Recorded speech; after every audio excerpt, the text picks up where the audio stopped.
শিক্ষাকে ফরজ করেছেন। নবী কায়নাত সাল্লাল্লাহু আলাইহি সাল্লাম বলেছেন, তালাবুল ইলমি ফরিদাতুন আলা কুল্লি মুসলিমিন ওয়াল মুসলিমাতিন। নবী কায়নাত সাল্লাল্লাহু আলাইহি সাল্লাম বলেন, ইলমে দিন শিক্ষা করা আল্লাহ তাবারাক ওয়া তাআলা নর এবং নারী উভয়ের উপরে ফরজ করে দিয়েছেন। আপনি যেই কাজ করেন না কেন, মাস্টার হন শরীয়তে নিষেধ নাই, ডক্টর হন শরীয়তে নিষেধ নাই, ইঞ্জিনিয়ার হন শরীয়তে নিষেধ নাই, বিজ্ঞান হন শরীয়তে নিষেধ নাই, তবে আপনাকে কুরআন এবং হাদিসের কম করে এতটুকু জ্ঞান অর্জন করা আপনার জন্য ফরজ, আপনার জন্য জরুরি, যেন আপনি হালালকে হালাল মনে করেন, হারামকে হারাম বলে চিনতে পারেন, আর নিজের ঈমান আকীদাকে নিজেই বাঁচাতে পারেন। এতটুকু ইলম শিখা আপনার আমার প্রতি আল্লাহ ফরজ করেছেন। জোরে বল সুবহানাল্লাহ। এই জন্য ছেলেকেও এতটুকু জ্ঞান দিতে হবে, মেয়েকেও এতটুকু শিক্ষা দিতে হবে, যাতে হারাম হালাল বেঁচে চলতে পারে। কথা আমার বুঝতে পারছেন কি পারেন না বাবা? এই জন্য পৃথিবীর মুসলমান, জ্ঞান যদি থাকে মানুষের কাজ, একজন ব্যক্তি যদি আকীদার জ্ঞান রাখে, তার আকীদাকেও খারাপ করতে পারবে না। একজন ব্যক্তি যদি আমলের জ্ঞান রাখে, তার আমল কোনোদিন কোনো ব্যক্তি খারাপ করতে পারবে না। আর যখন মানুষের কাছে জ্ঞান থাকবে না, যেমন কলস হয়, কলসি যাকে বলা হয়, কলসির যদি তলা না থাকে, পানি যখন ভরবেন যেই দিকে পানি বেশি, কলসি যাবে ওই দিকে।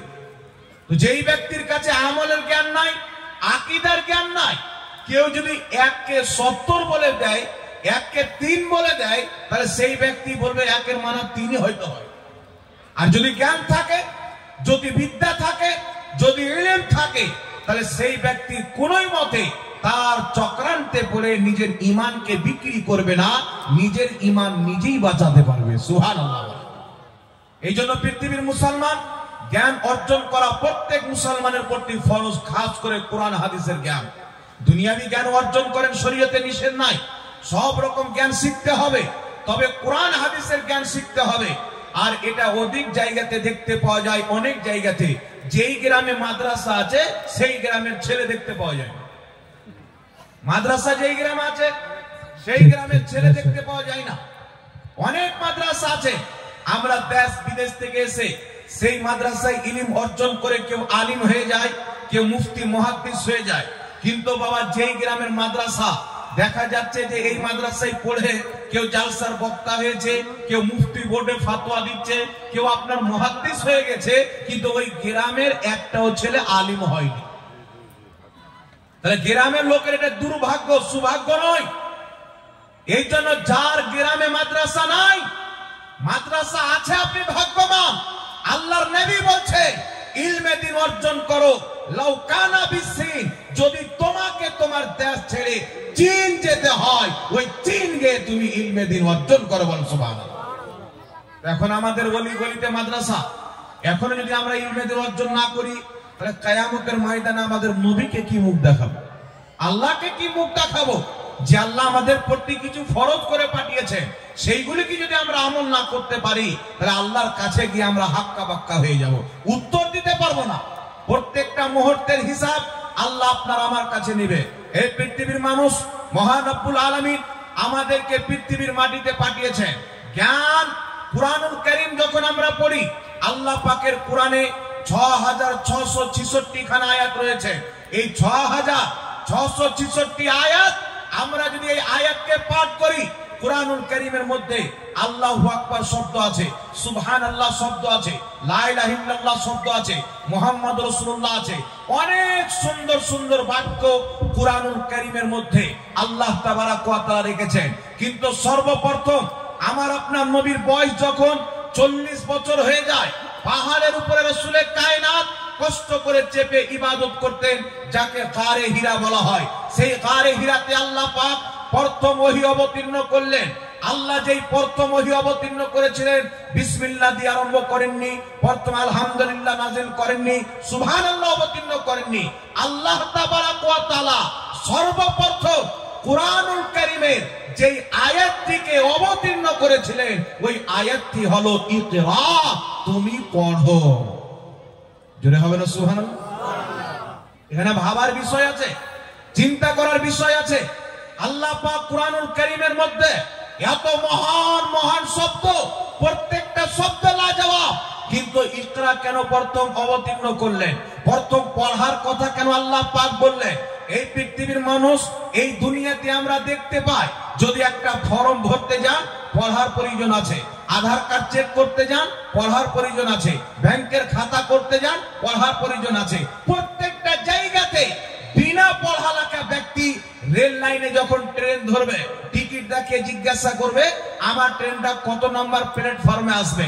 কিন্তু যখন জ্ঞান অর্জন করবেন কাউকে জিজ্ঞাসা করার প্রয়োজন পড়বে না। যখন আপনি ইলম অর্জন করবেন কাউকে পুছতাছ করার প্রয়োজন পড়বে না। তো যে আল্লাহ তাবারাক ওয়া তাআলা আমাদেরকে সুন্দর ধর্ম দিয়েছে, ধর্মটির নাম হচ্ছে ইসলাম। যদি এই ধর্মের জ্ঞান আমরা অর্জন না করি, আমাদের নবী বলেছেন আমার উম্মতের মধ্যে ৭৩টি ফিরকা হবে, কুল্লুহুম ফিন্নার, সমস্ত ফিরকা জাহান্নামে যাবে, ইল্লা মিল্লাতান ওয়াহিদা, একটি দল জান্নাতে যাবে, মা আনা আলাইহি ওয়া আসহাবি, যে আমার সাহাবার তরিকাতে থাকবে তারাই হবে জান্নাতি। জোরে বল সুবহানাল্লাহ। এই যে ৭২-৭৩ দল হবে, আল্লাহর নবী সাল্লাল্লাহু আলাইহি সাল্লাম বলছেন একটি জান্নাতি হবে। যদি আপনার কাছে ইলম না থাকে, আপনার কাছে যদি জ্ঞান না থাকে, আপনাকে ৭২ জাহান্নামীর ফিরকার লোক এসে যেটা হাদিস দ্বারা প্রমাণিত, ওই কাজটাকে শিরিক বলে, ওই কাজটাকে জাহান্নামী বলে, ওই কাজটাকে বিদাতি বলে আপনাকে ভয় দেখিয়ে আপনার ঈমানটা চুরি করে নেবে।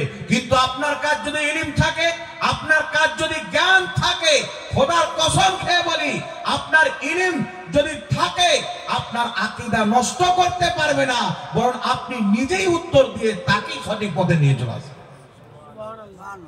এই জন্য দেখতে পাওয়া যায় বিরাদর ইসলাম, মুসলমানের মধ্যে এত ভাগ হওয়ার কারণ কি হচ্ছে? বিদ্যা না থাকার কারণ। একজন কোন ইহুদি ব্যক্তি যদি মাথাতে ঘুমটা লাগিয়ে লম্বা দাড়ি ছেড়ে, ইহুদিরাও তো দাড়ি ছাড়ে, আল্লাহর নবী বলছে তোমরা দাড়ি বাড়াও কিন্তু ইহুদিদের মতো করিও না। এই জন্য সহিহ বুখারীর মধ্যে হাদিস, হযরতে আব্দুল্লাহ ইবনে উমর রাদিয়াল্লাহু তাআলা আনহু এক মুষ্টির বেশি দাড়িকে কেটে ফেলে দিতেন। হযরতে আবু হুরায়রা এক মুষ্টির বেশি দাড়িকে কাটতেন। অতিরিক্ত লম্বা করা এটা ইহুদিদের তরিকা, আর এক মুষ্টির বেশিকে কেটে নেওয়া এটা হচ্ছে ইসলামের তরিকা। সুবহানাল্লাহ। এই জন্য পৃথিবীর মানুষ যদি কোনো ইহুদি আলিম সেজে, আপনি বলবেন হুজুর ইহুদি কি করতে আসবে আলিম সাজতে? মুসলমান ইসলামকে দুর্বল করার জন্য হযরতে উমর ফারুকের খেলাফতকে পড়েন, হযরতে আব্বাসী খেলাফতকে পড়েন, উমর বিন আব্দুল আজিজের খেলাফতকে পড়েন, খেলাফতে উসমানিয়া, অটোমান এম্পায়ার যেটা তুর্কি থেকে চালু হয়ে মক্কা মদিনা পর্যন্ত 22-23টি দেশে ইসলামিক রাজত্ব কায়েম করেছিলেন, তাদের ইতিহাসকে পড়ে এখন ইংরেজরা, খ্রিস্টান, ইহুদিরা এত ভয় ঢুকেছে ইসলামে, যদি ইসলামকে না রোকা যায় সারা পৃথিবী দখল করে নেবে।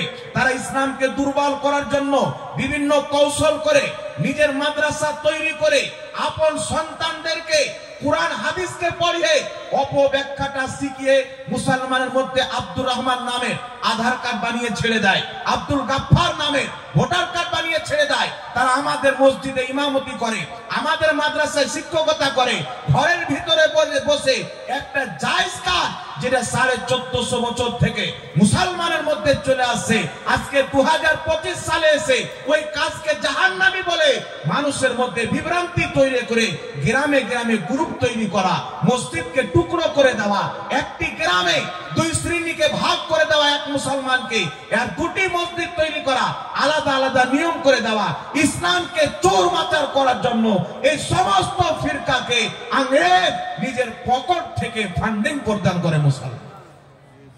আপনি হয়তো ভাববেন তারা কি লাভ পাবে? মুসলমান যখন দলে দলে বিভক্ত হয়ে যাবে তো ইসলাম কিন্তু আপনার শান্তিতে থাকবে না, আপনারা নিজেই ভিড়ে যাবেন। তো কি আপনারা দেশের জন্য করবেন? নিজেই ভিড়ে যাবেন। তো কি আপনারা লড়াই কার সাথে করবেন? নিজে তো ব্যস্ত হয়ে যাবেন ঈমান আকীদা বাঁচানোর জন্য। এই জন্য পৃথিবীর মানুষ হযরতে সালাহউদ্দিন আইয়ুবী নিশ্চয়ই আপনারা নাম শুনে হবে। আপনি যদি মসজিদে আকসার কাহিনী পড়েন, মসজিদে আকসার ইতিহাসকে যদি আপনারা পড়েন, এই মসজিদে আকসা হযরতে সালাহউদ্দিন আইয়ুবী রাহমাতুল্লাহ আলাইহি ইংরেজদের কবজা থেকে ছাড়িয়েছিলেন, ইহুদিদের কবজা থেকে ছাড়িয়েছিলেন। হযরতে সালাহউদ্দিন আইয়ুবী মসজিদে আকসাকে ফাতহ করার পর তিনি 3000 চাইতে বেশি আলিমকে, মুফতিকে, মুহাদ্দিসকে, সারে আম মানুষের সামনে ফাঁসিতে ঝুলিয়েছিলেন। মানুষ জিজ্ঞাসা করলেন, সালাহউদ্দিন আইয়ুবী, আপনি মসজিদ আকসাকে ফাতহ করেছেন, নিশ্চয় আল্লাহর পক্ষে আল্লাহ পাকের শক্তি আছে, আল্লাহ আপনাকে শক্তি দান করেছেন, আল্লাহর রহম আপনার সাথে আছে, আপনি তো আলিমের সম্মান করেন, আজকে 3000 চাইতে বেশি আলিমকে আপনি কেন হত্যা করলেন?